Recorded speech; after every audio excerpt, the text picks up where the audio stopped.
السلام علیکم ورحمۃ اللہ وبرکاتہ۔ الحمد للہ رب العالمین والعاقبۃ للمتقین والصلاة والسلام علی خیر خلقہ نبینا و سیدنا و حبیبنا محمد بن عبد اللہ صلوات اللہ وسلامہ علیہ وعلی آلہ و ازواجہ و اصحابہ ومن والاہ الی یوم الدین، اما بعد۔ اعوذ باللہ من الشیطان الرجیم، بسم اللہ الرحمن الرحیم۔ قد افلح من زکاہا۔ حاضرین کرام اور اسلامی بھائیوں، زکوٰۃ کے اس شرعی کورس کے اندر آپ لوگوں کو میں خوش آمدید کہتا ہوں اور اللہ تعالیٰ سے یہ دعا کرتا ہوں کہ رب العالمین ہم سب کو اس موضوع کو سمجھنے اور سمجھانے کی توفیق عطا فرمائے اور ہمیں زکوٰۃ کے سلسلے میں خاطر خواہ علم سے نوازے۔ یہ زکوٰۃ کا شرعی کورس انشاءاللہ العزیز مسلسل چلے گا یہاں تک کہ یہ موضوع مکمل ہو جائے۔ چند گزارشات کے ساتھ میں شروع کرتا ہوں۔ پہلی بات تو یہ ہے کہ آپ لوگ غور سے سنیں گے۔ دوسری بات، اہم نقطے اور پوائنٹ لکھنے کی کوشش کریں گے۔ سننے کے بعد اسے اپنے ذہن و دماغ میں بٹھانے کی کوشش کریں گے۔ اللہ تعالی ہم سب کی مدد فرمائے اور زکوٰۃ جیسے اہم موضوع کو اچھی طرح سے سمجھنے اور سمجھانے کی توفیق عطا فرمائے، آمین۔ آئیے سب سے پہلے ہم زکوٰۃ کا لغوی معنی سمجھتے ہیں کہ عربی زبان کے حساب سے زکوٰۃ کا معنی، مطلب، مفہوم اور ارتھ کیا ہے۔ اگر ہم دیکھیں تو زکوٰۃ کے لغوی معنی بہت سارے ہیں۔ انہی میں سے ایک معنی ہے بڑھوتری، پاکی اور صفائی، زیادتی، کامیابی اور مختلف معنی زکوٰۃ کے ہیں۔ زکوٰۃ کے معنی بڑھنا بھی ہوتا ہے، زکوٰۃ کے معنی برکت بھی ہوتا ہے، زکوٰۃ کے معنی زیادہ ہونا بھی ہوتا ہے، اور یہ سارے معانی شریعت کے اندر موجود ہے۔ تو زکوٰۃ کے معنی ہوتا ہے نمو، بڑھنا، پروان پانا، برکت کا اترنا، صفائی اور ستھرائی، گندگی اور میل کچیل سے پاکی۔ یہ زکوٰۃ کا عربی زبان کے حساب سے معنی ہے۔ چنانچہ اگر آپ سے کوئی پوچھے کہ زکوٰۃ کا لغوی معنی کیا ہے، عربی زبان کے حساب سے زکوٰۃ کا مطلب کیا ہے، تو آپ کہہ سکتے ہیں زکوٰۃ کے معنی بڑھنا، بڑھوتری ہونا، زیادتی ہونا۔ زکوٰۃ کا معنی پاکی، صفائی، ستھرائی، اور اس کے علاوہ بہت سارے معنی زکوٰۃ کے اندر گھیرے ہوئے ہیں۔ لغوی معنی کے بعد آئیے ہم ضرور سمجھیں کہ زکوٰۃ کا شرعی اصطلاح کے اندر کیا مفہوم اور کیا مطلب ہوتا ہے، یعنی شریعت کے اندر شرعی پربھاشا اور شرعی نقطہ نظر سے زکوٰۃ کا مطلب کیا ہوتا ہے۔ شریعت کے اندر زکوٰۃ کا مطلب یہ ہے، زکوٰۃ کا معنی، مفہوم یہ ہے کہ مخصوص شرطوں کے ساتھ، مخصوص خاص شرطوں کے ساتھ، مخصوص یعنی خاص لوگوں کے لیے مخصوص وقت میں، خاص وقت میں، مخصوص مال کے اندر، خاص مال کے اندر کچھ نکال کر کے اللہ کی عبادت کرنا، یہ زکوٰۃ کا مفہوم ہے۔ یعنی اللہ کی عبادت کی خاطر، اللہ کی عبادت کی نیت سے مخصوص شرطوں کے ساتھ مخصوص وقت میں مخصوص مال میں مخصوص لوگوں کو نکال کر کے دینا، اور پھر اس کی تفصیل انشاءاللہ العزیز آگے آئے گی۔ یہ زکوٰۃ کا شرعی معنی اور شرعی مفہوم ہے۔ میرے بھائیوں اور ساتھیوں اور میری ماؤں اور بہنوں، زکوٰۃ اگر دیکھا جائے تو زکوٰۃ کی 3 قسمیں ہیں، 3 طرح کی زکوٰۃ ہوتی ہے۔ پہلی قسم ہے زکوٰۃ النفس، نفس کی زکوٰۃ، جیسا کہ اللہ تعالیٰ نے قرآن مجید کی سورہ شمس کی آیت نمبر 9 کے اندر فرمایا ہے، قد افلح من زکاہا، یقیناً کامیاب ہو گیا جس نے اپنے نفس کو دھل ڈالا، اپنے نفس کو صاف کر لیا، اپنے نفس کو پاک کر لیا۔ تو یہاں زکوٰۃ کا معنی ہے نفس کی صفائی، نفس کی پاکی، نفس کی تطہیر، نفس کو پاک کرنا۔ تو زکوٰۃ کہ ایک قسم ہے دل کی صفائی، نفس کی صفائی، شرک سے، خرافات سے، بدعت سے، بدعملی سے، حسد سے، کینہ سے، نفرت سے وغیرہ، یعنی ساری غلاظتوں سے، ساری گندگیوں سے دل کی صفائی، نفس کی صفائی، اس معنی میں بھی زکوٰۃ بولا جاتا ہے۔ دوسری قسم ہے زکوٰۃ کی زکوٰۃ البدن، بدن کی زکوٰۃ دینا، بدن جسم کی زکوٰۃ دینا۔ اور جسم کی زکوٰۃ سے مراد ایک خاص زکوٰۃ ہے جس کو صدقہ فطر کہا جاتا ہے یا زکوٰۃ فطر کہا جاتا ہے، جو رمضان مکمل کرنے کے بعد عید کا چاند نکلنے کے بعد واجب ہو جاتا ہے اور ادا کیا جاتا ہے، جس کو ہم لوگ فطرہ کہتے ہیں۔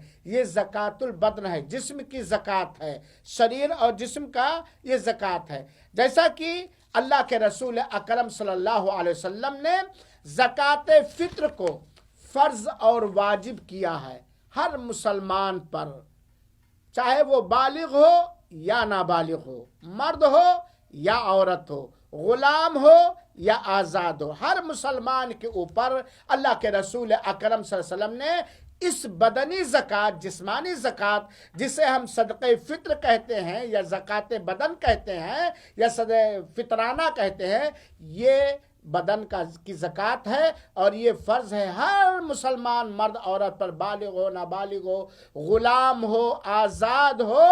شرط یہ ہے کہ جس نے رمضان مبارک کو مکمل کیا ہو۔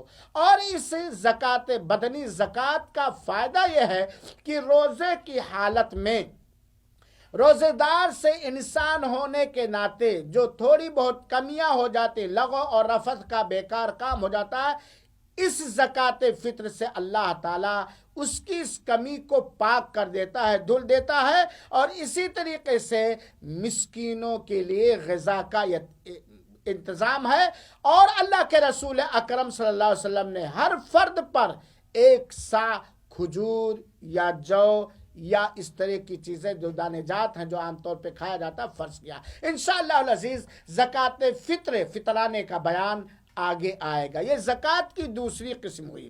زکوٰۃ کی تیسری قسم ہے میرے بھائیوں اور ساتھیوں، زکوٰۃ المال، دھن کی زکوٰۃ، سمپت کی زکوٰۃ، مال کی زکوٰۃ۔ اور مال کی زکوٰۃ یہ اسلام کا تیسرا اہم ترین رکن ہے، یاد رکھیے گا، اسلام کا یہ تیسرا اہم ترین رکن ہے، یہ مال کی زکوٰۃ ہے۔ اور اللہ تعالی نے قرآن مجید کے کئی آیتوں کے اندر زکوٰۃ کو نماز کے ساتھ ایک ہی جگہ ذکر کیا ہے۔ اور اس سے فائدہ کیا ہوتا ہے مال کی زکوٰۃ ادا کرنے سے؟ انشاءاللہ العزیز آگے ہم بیان کریں گے کہ زکوٰۃ دینے کا فائدہ کیا ہے، لیکن مختصر طور پر زکوٰۃ کی ادائیگی سے مال پاک ہو جاتا ہے، دھن پاک ہو جاتا ہے، مال کے اندر اللہ تعالیٰ برکت عطا کرتا ہے۔ اور اسی طریقے سے مال کی زکوٰۃ کی ادائیگی سے دل، نفس صاف ستھرا ہو جاتا ہے، کنجوسی سے، بخیلی سے اور خود غرضی سے وغیرہ وغیرہ، دل پاک و صاف ہو جاتا ہے۔ اسی طریقے سے زکوٰۃ کی ادائیگی سے اللہ تعالی مال کے اندر، دھن کے اندر برکت دیتا ہے، نفس کے اندر، جانوں کے اندر اللہ تعالی برکت دیتا ہے۔ میرے مسلمان بھائیوں اور ساتھیوں، اسی لیے زکوٰۃ کا ایک معنی یہ بھی ہے تعریف کرنا، اور اللہ تعالیٰ نے زکوٰۃ دینے والوں کی مختلف آیتوں کے اندر تعریف بھی کی ہے۔ تو آپ کو بتلایا میں نے زکوٰۃ کا عربی زبان کے حساب سے معنی، شریعت کے حساب سے معنی، اور زکوٰۃ کی 3 قسمیں: نفس کی زکوٰۃ، بدن کی زکوٰۃ اور مال کی زکوٰۃ۔ میرے مسلمان بھائیوں اور ساتھیوں، یہ موضوع تھوڑا لمبا ہے لیکن بہت اہم ہے۔ آئیے ہم دیکھیں کہ اللہ تعالی نے قرآن مجید کے اندر کہیں زکوٰۃ کہا ہے اور کہیں زکوٰۃ کا دوسرا نام صدقہ بھی کہا ہے۔ بسا اوقات قرآنی آیات کے اندر یا احادیث رسول اکرم صلی اللہ علیہ وسلم کے اندر کہیں زکوٰۃ کا ذکر آیا ہے اور کہیں صدقہ کا ذکر آیا ہے۔ تو زکوٰۃ کا دوسرا نام صدقہ بھی ہے۔ قرآن و حدیث کے اندر مختلف آیتوں کے اندر اور مختلف حدیثوں کے اندر صدقہ بھی آیا ہے، جس کا مطلب، جس سے مراد زکوٰۃ ہوتی ہے۔ جیسا کہ اللہ تعالیٰ نے فرمایا، یہ آیت نمبر دیکھ لیں، سورہ توبہ کی آیت نمبر 103 کے اندر میں یہ بتلانا چاہتا ہوں کہ زکوٰۃ کا دوسرا نام صدقہ بھی ہے۔ کبھی صدقہ کہہ کر کے مراد لیا گیا ہے زکوٰۃ۔ چنانچہ سورہ توبہ کی آیت نمبر، یاد رکھیے گا، سورہ توبہ آیت نمبر 103، اللہ تعالیٰ فرماتا ہے: خُذْ مِنْ أَمْوَالِهِمْ صَدَقَةٍ تُطَہِّرُهُمْ وَتُزَکِّیہِمْ، آپ ان کے مالوں میں سے، ان کے دھنوں میں سے صدقہ لے لیں۔ یہاں صدقہ سے مراد، حافظ ابن کثیر رحمۃ اللہ علیہ نے تفسیر ابن کثیر کے اندر بیان کیا ہے کہ یہاں صدقہ سے مراد زکوٰۃ ہے۔